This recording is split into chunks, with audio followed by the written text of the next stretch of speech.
Good morning students. Class 7 से संबंधित exercise 8 राशि की तुलना के अंदर कुछ अन्य प्रश्न हैं। उन अन्य प्रश्नों को समझने का प्रयास करेंगे, जिसके अंदर फर्स्ट नंबर है एक फूलदान का लागत मूल्य 120 रुपये है। यदि दुकानदार इसे 10% हानि पर बेचता है तो उसका विक्रय मूल्य ज्ञात कीजिए। तो नंबर 1 पर ध्यान रखना है, लिखेंगे फूलदान का लागत मूल्य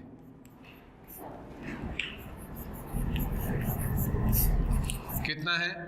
120 रुपए। ठीक, हानि है प्रतिशत में, वो भी दी हुई है 10%। आपको निकालना है इसका विक्रय मूल्य। क्या निकालना है? विक्रय मूल्य। तो इसका एक सूत्र का प्रयोग करते हुए करना है हमें। लागत मूल्य इंटू 100 माइनस हानि बटा 100। लागत मूल्य इंटू 100 माइनस हानि बटा 100। ठीक है, लागत आपको दी हुई है 120 रुपए गुणा 100 माइनस हानि की जगह करना है 10% जो दिया हुआ है।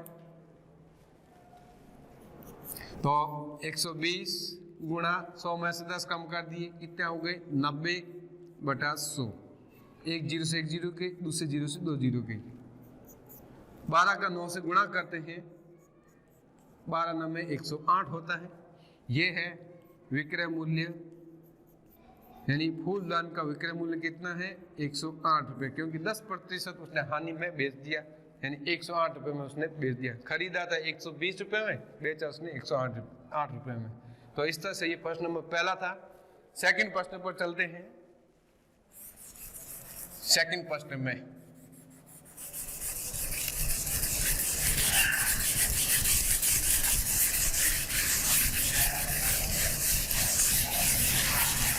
ध्यान रखें, सेकंड नंबर पे एक खिलौना कार का विक्रय मूल्य 540 रुपए है। खिलौना कार का विक्रय मूल्य दिया हुआ है। नंबर 2, खिलौना कार का विक्रय मूल्य ये दिया हुआ है 540। एक दुकानदार ने उसे 20% लाभ पर बेचा। लाभ प्रतिशत दिया हुआ है, लाभ प्रतिशत बराबर 20%। क्या निकालना है? खिलौना कार का क्रय मूल्य ज्ञात कीजिए, यानी क्रय मूल्य का सूत्र का प्रयोग करते हुए हल करना है। लिखेंगे विक्रय मूल्य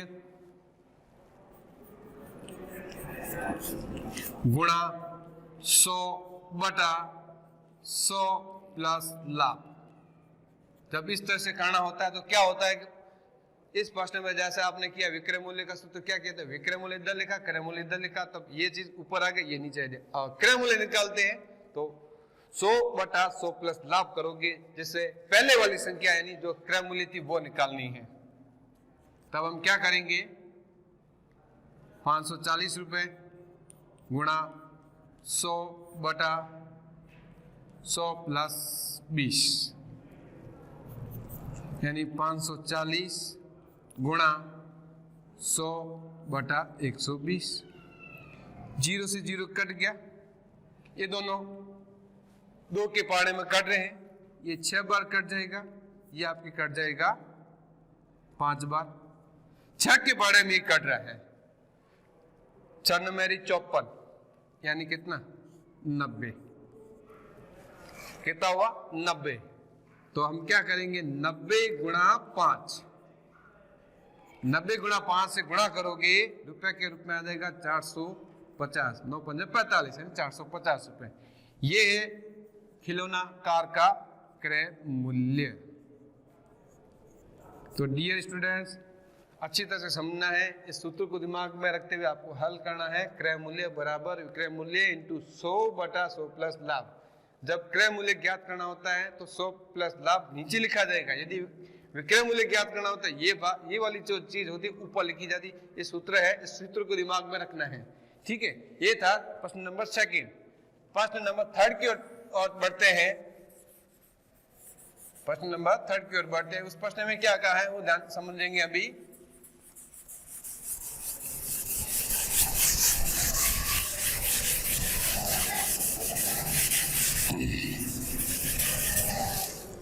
ध्यान रखें, प्रश्न नंबर थर्ड, 7,000 रुपए 3.5% वार्षिक दर से 2 वर्ष के लिए उधार लिए जाते हैं।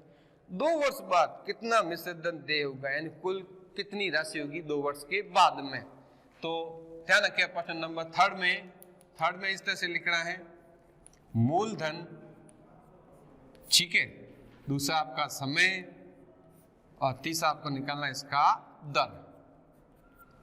मूलधन कितना है, ये जो राशि है ये मूलधन कहलाती है। उधार जो दी जाती है राशि वो ये मूलधन है। ये इसका ब्याज है 3.5% वार्षिक, साल में एक बार देना, ठीक है। फिर इसका समय दिया हुआ आपको, सॉरी ये ऊपर नीचे हो गया है, समय पहले लिख दिया, दर बाद में लिख दिया है। तो दर पहले लिख दो, समय लिख दो पहले 2 वर्ष, और दर अब यहां पे लिख दोगे 3.5% वार्षिक। ये थोड़ा ध्यान रखना, जैसे आप लिखते हो उसके अकॉर्डिंग लिखना। मूलधन है 7,000 रुपए, समय है 2 वर्ष, दर दी हुई 3.5% वार्षिक। अब आपको इसमें क्या निकालना है, मिश्रित धन। मिश्रित धन का सूत्र तो सीधा लगेगा नहीं, क्यों? क्योंकि सबसे पहले आपको निकालना पड़ेगा इसका ब्याज, यानी सरल ब्याज निकालना है। तो सबसे पहले सरल ब्याज का सूत्र लगाते हैं। सरल ब्याज बराबर मूलधन इंटू समय इंटू दर। आप किसी भी क्रम में लिख सकते हैं, ऐसा नहीं है कि मैंने जैसे लिखा मूलधन पहले लिखा, समय लिखा या दर लिखा। समय दर ऊपर नीचे कर सकते हो, लेकिन लिखना सही तरीके से होता है तो आपको पता चले कि मूलधन कितना है, समय कितना है, दर कितना है। इसी तरह इसमें भी मूलधन पहला है, समय बाद में, उसके बाद दर है। आगे पीछे हो सकता है, ऐसा कोई दिक्कत नहीं होती। सूत्र के अंदर भी ध्यान रखें, बटा कर दोगे 100, ये आपका सूत्र है। अब इस सूत्र को दिमाग में रखते हुए इसके जो नंबर है उसको पुटअप कर दोगे। पुटअप करने के बाद आपके इसके आंसर में आंसर आ जाएगा। देखते हैं कैसे आता है। 7,000 गुणा समय आपका 2 वर्ष, दर आपको दी हुई है 3.5/100। सबसे पहले दिमाग में रखना जो दशमलव है उसको हटा दें। यदि अंश में है तो हर में आ जाएगा, हर में है तो अंश में चला जाएगा।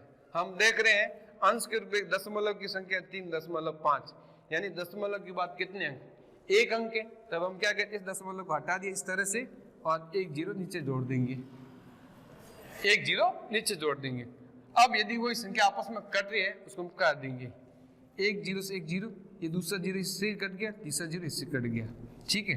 अब हम क्या करते हैं, 7 × 2 × 35, यानी 7 गुणा 2 का 35 से गुणा कर दो, 35 2 70 हो जाएगा।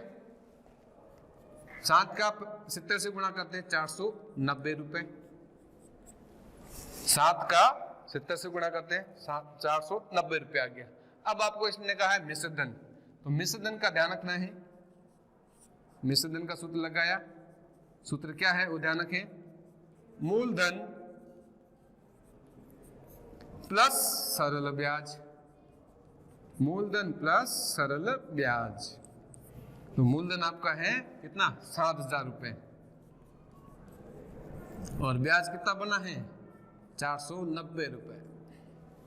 अब इन दोनों को जोड़ दोगे, 7,490 है तो बन गया 7,490 रुपए। यानी 2 वर्ष के बाद उसको कितनी राशि लौटानी पड़ेगी, 7,490 रुपए। तो ये है प्रश्न नंबर आपका 3। नेक्स्ट प्रश्न में चलते हैं, प्रश्न नंबर 4 की ओर।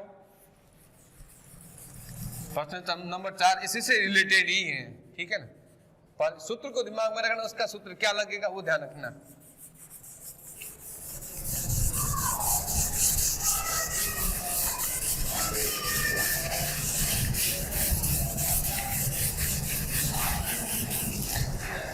प्रश्न नंबर 4 है, क्या कहा है? किसी धन का 5% वार्षिक दर से 3 वर्ष का ब्याज 450 रुपए होता है, तो वह धन ज्ञात कीजिए। ध्यान रखना, धन नहीं है, मूलधन नहीं है। समय दिया हुआ है, दर दिया हुआ है, सरल ब्याज भी दिया हुआ, लेकिन आपको क्या नहीं है? मूलधन नहीं है। तब आप क्या करोगे? लिखोगे सबसे पहले समय, दर और सरल ब्याज। निकालना क्या है? धन। धन का मतलब मूलधन। ये आपको शो करना है। अब देखो समय कितना दिया हुआ है? समय दिया हुआ है 3 वर्ष। समय दिया हुआ है 3 वर्ष। दर दी हुई है 5% वार्षिक, साल में एक बार। और ब्याज आपको दिया हुआ है 450 रुपए, 450 रुपए। और ये चीज आपको शो करनी है। तब आप क्या करोगे? एक सूत्र लगाओगे इसका, सीधा ही मूलधन बराबर सरल ब्याज गुणा 100 बटा समय इंटू दर। तो देखो सरल ब्याज कितना है? 450 रुपए गुणा 100 बटा समय कितना है? समय 3 वर्ष। दर कितनी है? 5। ठीक है। अब देखो, यदि आपस में कटा काट देंगे, ये 5 के पहाड़े में टेबल में कट रहा है, 5 में कट जाएगा एक बार, ये 5 के अंदर 5 9 45 यानी 90। ठीक है। ये 3 के पहाड़े में अभी भी कट रहा है, तो ये कट गया कितनी बार? ये एक बार। ये कट गया आपके 30 बार। तो मूलधन कितना हो जाएगा? मूलधन बराबर इस 30 का 100 से गुणा करोगे, 30 का 100 से गुणा करने के बाद आता है इसका आंसर 3000 रुपए। तो मूलधन इसका कितना है? 3000 रुपए।